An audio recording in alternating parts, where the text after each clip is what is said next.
dito na lang tayo kay Digong. Gusto nyong mapakinggan? Mga kababayan, speaking of Digong. Kondisyon upang mapalaya si Digong. Aminado ang abogado ni Duterte na hindi na po talaga makakauwi si Digong at mahihirapan po talagang umuwi si Digong sa Pilipinas. Mismong abogado na ang nagsalita, mga kababayan. Di ba? Di ba, mga kababayan? Pakinggan ninyo, abogado mismo ni Digong nagsabing mahihirapan siya na pauuwiin sa Pilipinas. Eto, pakinggan ninyo. Sinungaling daw ako po. Dating Pangulong Rodrigo Duterte. Nasa Pilipinas ang tunay na taga-usig ni dating Pangulong Rodrigo Duterte. Ito ang matapang na pahayag ni Attorney Nicholas Kaufman, legal counsel ng former president na kasalukuyang nasa detention facility ng International Criminal Court. I think that the real prosecutor in this case is actually in Manila, sitting in his palace. He's the person who threw President Duterte over here to The Hague. He's the person who used the office of the prosecutor as a tool in his political campaign, and it won't work. Ayon sa British-Israeli lawyer, sa ngayon mahirap nang maibalik agad sa Pilipinas ang dating Pangulo. Aniya may mga kondisyon bago mapalaya ang isang individual mula sa ICC. In order for someone to be released here, there has to be a willing state party capable of receiving him onto its territory. And that's what we're looking at. It's a long process. It's something which requires a certain degree of diplomacy. Samantala maituturing aniyang protest vote ang resulta ng katatapos na halalan. People miss the point. Former president won a landslide victory.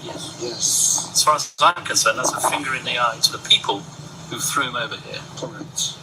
That's the real point of the elections. It was a protest vote. Hindi na nagbigay ng pahayag pa si Attorney Kaufman tungkol sa panunumpa ng dating Pangulo bilang alkalde ng Davao dahil isa itong legal na usapin na hinahawakan ng mga Pilipinong abogado.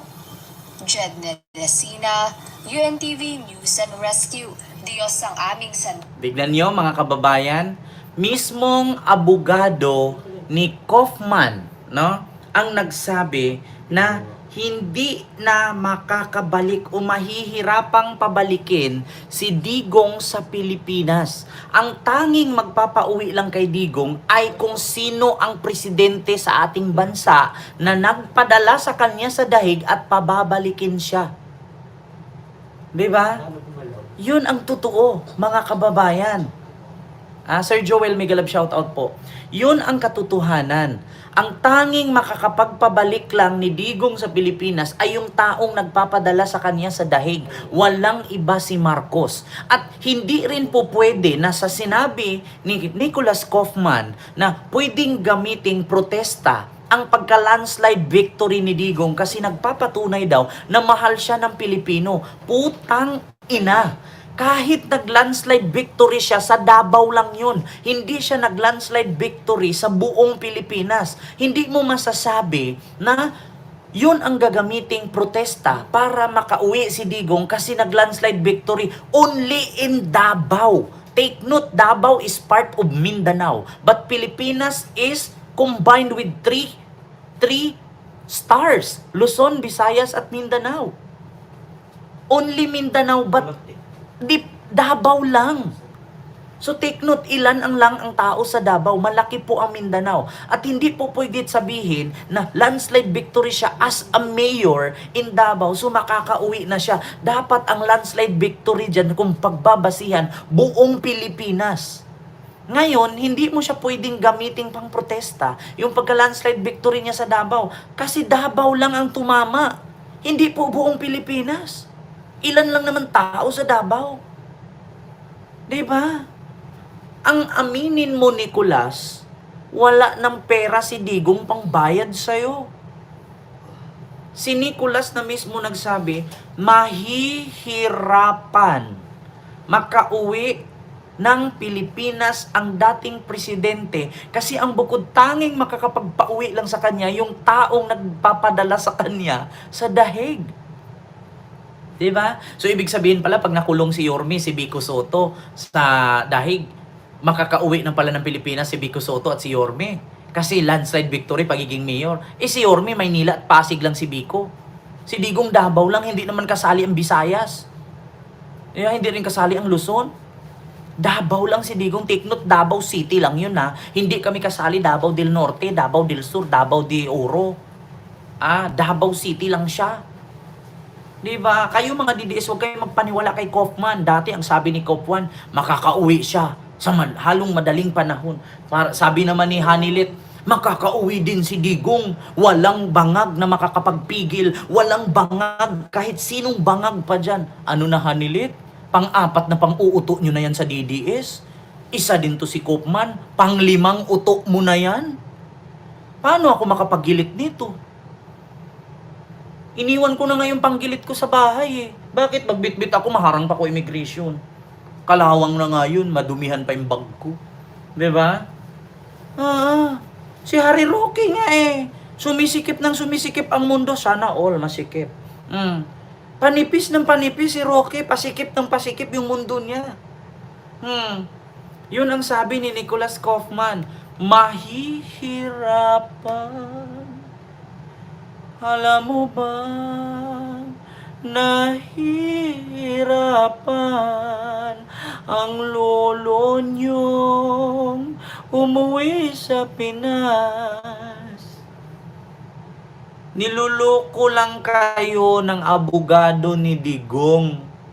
Siyempre, wala namang abogadong sabihin hindi makauwi si Digong. Paano siya kuning abogado? Paano siya babayaran ng 140 million a month?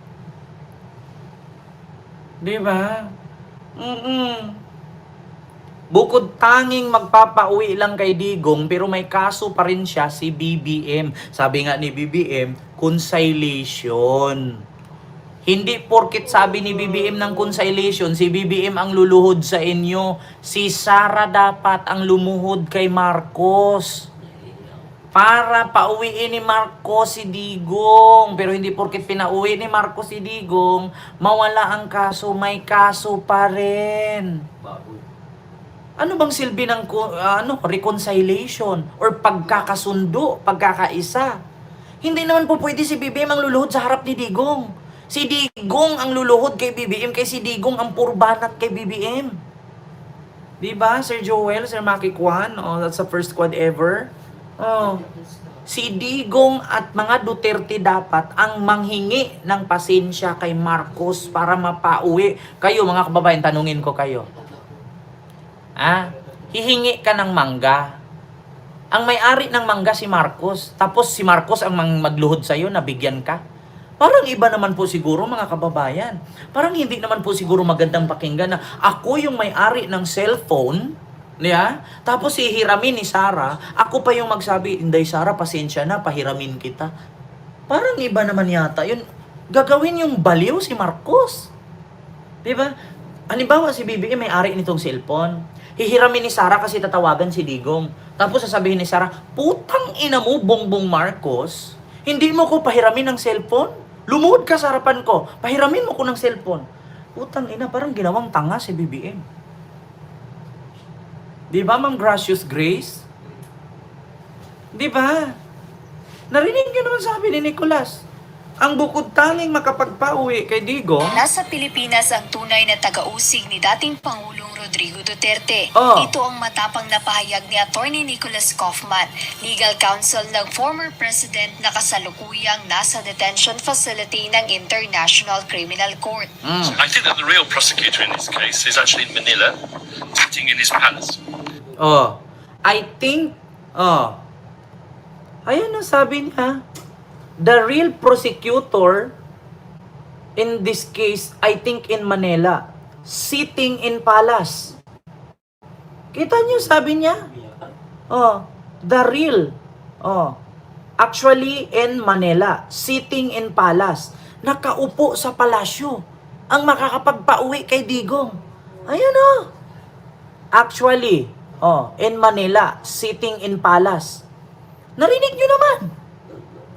Ulitin ko ha. Ulitin natin. Matapang na pahayag ni Attorney Nicholas Kaufman, legal counsel Wait lang ha, kasi meron tong merong, alam nyo yung, pag nagsasalita siya, merong word lumalabas. ng former president na kasalukuyang nasa detention facility ng International Criminal Court. I think that the real prosecutor in this case is actually in Manila, sitting in his palace. He's the person who threw President Duterte over here to The Hague. He's the I think, the real person na makakapag-uwi kay Digong ay nasa Manila. Sitting in his palace. Ayan sitting in his palace. He's the person who threw President Duterte over to The Hague. So si BBM lang ang makapagpauwi kay Digong. Inamin na mismo ni Nicholas Kaufman. Si BBM lang ang bukod tangi. Di ba? I think the answer of this case is the real person is in Manila who's sitting in his in palace. Tapos he's the person who threw President Duterte over to The Hague. Si BBM lang makakapagpauwi. Si BBM lang may caption yan, mga kababayan. Sa mga sinasabi ni He's the Nicholas. person who used the office of the prosecutor as a tool in his political campaign. And He is the person using this prosecutor as a tool in his political campaign at it won't. Ngayon sabihin ko sa inyo, hanggat hindi lumuhod ang mga Duterte kay BBM, hindi makakauwi si Digong. Walang Kent Garciang magigilit sa lieg. Ito kayo DDS. Ito kayo ito kayo sabi ni Roque. Diba? Ito kayo Ito My God. Ito sabi ni Roque. Putragis na yan. Walang maglaslas. Walang mangyayaring maglaslas. Sabi ko nga sa inyo, uuwi lang si Digong, pantay ang paa, may bulak sa ilong. Wala nang dugo, formalin na ang laman ng kanyang dugo. Daig pa ni Digong nagpaglota Glota gamit formalin. Tandaan ninyo mga kababayan, mga DDS, napaka-simple na meaning lang yan. Mismong si Nicholas Kaufman nagsabi, si BBM lang ang bukod tanging makakapagpauwi kay Digong. I think the answer in this case is the person who's sitting in Manila, who's sitting in his palace. He is the person who threw Digong in The Hague. True lang naman pala. Bakit hindi sinabing kidnap? Bakit sa mga DDS kidnap? O bakit kay Nicholas Kaufman true tinapon? Bakit kay Nicholas, abogado mismo ni Digong nagsabi, si Bongbong Marcos lang makakapag-uwi kay Digong kasi siya lang ang nagtapon kay The Hague, kay Digong sa The Hague. Bakit pagdating sa mga DDS kinidnap? Aba, paano mo masabing kidnap yung matanda? Dapat old nap. Diba? Matanda na yun Diba? Pangulong Bongbong Marcos, pag pauwiin mo yun si BBM, pasabugin ko yung Malacanang. O pag pauwiin mo si Duterte, pasabugin ko yung Malacanang. Sinabi ko sa'yo, silaban ko talaga yung gate nyo, kahit bakal yan. Huwag mo nang pauwiin yan. Naku, magre-rebelde talaga kami lahat. Oo, sasanib talaga ako kay kay contempt man. Huwag mo nang pauwiin yan, BBM. Diyos ko, alam mo ba, Pangulong Bongbong Marcos, napakabait mo. Kapag pinauwi mo yan, araw-arawin ka naman murahin yan. Di bali na ubusin mo na sila lahat. Di ba? Ubusin mo na yan. Huwag mo nang pauwiin yan. Mga dipuga, mga lintian, yung mga yan. Narinig nyo naman, mga kababayan. Ma'am Joyce! Naku, maraming salamat sa yung $10 super sticker. Huwag mo nang pauwiin. Huwag mo nang pauwiin yun, BBM. Sasaksakin, ikaw talaga saksakin ko, BBM. Pag pinauwi mo yan, PBBM, yung panggilit ko, isasaksak ko talaga sa'yo. Pag pinauwi mo yan, pati PBBM, sasabihin na naman, weak ka, utu-utu ka, talo ka nila. Wag na. Ayan mo yung mga ganyang tao. Hindi naman abutan 100 years old yan. Si Digong mamamatay din yan. PBBM. Hindi abutin ng 100 years old yan. Mamamatay din yan. Ubusin mo na lang sila. Ipadala mo sa ICC. Nandun sila mag-reunion. At least, libre na sila lahat doon. O, ito na mga kababayan. Speaking, paano mangyari na pauwiin ni Pangulong Bongbong Marcos si Digong sa Pilipinas? Ang sabi ni Nicholas Kaufman, si BBM lang daw ang may karapatan na magpauwi kay Digong sa Pilipinas. Paano makauwi kung ang mga ICC investigator ay nasa Pilipinas na? O, pakinggan ninyo si Bato. Pakinggan ninyo kay Bato. Nagbanta si Bato, mga kababayan, na magpapa-imbestiga daw siya sa Senado dahil sa nangyari na nandito daw sa Pilipinas, sa Pasay, ang mga ICC